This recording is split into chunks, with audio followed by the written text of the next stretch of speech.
Karibu kwenye habari za ulimwengu. Mvutano kati ya Urusi na muungano wa kijeshi wa magharibi wa NATO umeendelea kuchukua sura mpya, huku pande zote zikionekana kuimarisha nafasi zao za kimkakati barani Ulaya. Katika miezi ya hivi karibuni, NATO imeongeza uwepo wake wa kijeshi katika mataifa ya mashariki mwa Ulaya, hatua ambayo Moscow imeitafsiri kama tishio la moja kwa moja kwa usalama wake wa kitaifa. Kwa mujibu wa taarifa zilizoripotiwa na vyombo vikubwa vya habari vya kimataifa, NATO imeendelea kupeleka wanajeshi wa ziada, vifaa vya kijeshi pamoja na mifumo ya ulinzi wa anga katika nchi wanachama walioko karibu na mpaka wa Urusi. Hatua hiyo inatajwa kuwa ni sehemu ya kimkakati ya kuimarisha ulinzi wa pamoja kufuatia vita vinavyoendelea nchini Ukraine. Viongozi wa NATO wameeleza wazi kuwa hatua hizo ni za kujihami na kulinda ardhi ya wanachama wake. Katibu mkuu wa NATO amesisitiza kuwa muungano huo hauna nia ya kushambulia Urusi, bali inachukua tahadhari dhidi ya vitisho vinavyoweza kujitokeza. Hata hivyo, Urusi imekuwa ikikanusha madai hayo na kusema kuwa kuongezeka kwa silaha na wanajeshi karibu na mipaka yake ni uchokozi usiokubalika. Serikali ya Urusi kupitia maafisa wake wa ngazi za juu imeonya kuwa itaendelea kuchukua hatua za kulinda usalama wake. Moscow imekuwa ikisisitiza kuwa upanuzi wa NATO kuelekea mashariki tangu miaka ya 1990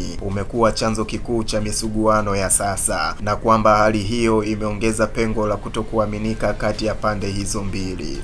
Wachambuzi wa masuala ya usalama wa kimataifa wanaeleza kuwa hali hii inafanana kwa kiasi fulani na mazingira ya vita baridi, ambapo kambi mbili zenye nguvu zilisimama uso kwa uso kwa tahadhari ya kijeshi. Tofauti ya sasa ni kwamba mazingira ya kiuchumi na teknolojia yamebadilika, na vita vya kisasa vinaweza kujumuisha mashambulizi ya mtandaoni, vita vya habari pamoja na vikwazo vya kiuchumi. Katika kipindi hiki, mataifa kadhaa ya Ulaya yameongeza bajeti zao za ulinzi kwa kiwango kikubwa, yakiahidi kufikia au kuvuka kiwango kilichokubaliwa ndani ya NATO cha 2% ya pato la taifa kuelekezwa katika sekta ya ulinzi. Hatua hii imeonyesha wasiwasi kuwa bara la Ulaya linaingia katika awamu mpya ya maandalizi ya kiusalama. Kwa upande mwingine, Urusi imeendelea kufanya mazoezi ya kijeshi katika maeneo ya karibu na mpaka wake wa magharibi na kuimarisha mifumo yake ya makombora na ulinzi wa anga. Vyombo vya habari vya kimataifa vimeripoti pia kuongezeka kwa maneno makali kutoka kwa viongozi wa Moscow, wakionya dhidi ya kile wanachokiita kuzingirwa kimkakati na NATO. Hali hii imeibua hofu miongoni mwa wananchi wa Ulaya kuhusu mustakabali wa usalama wa bara hilo.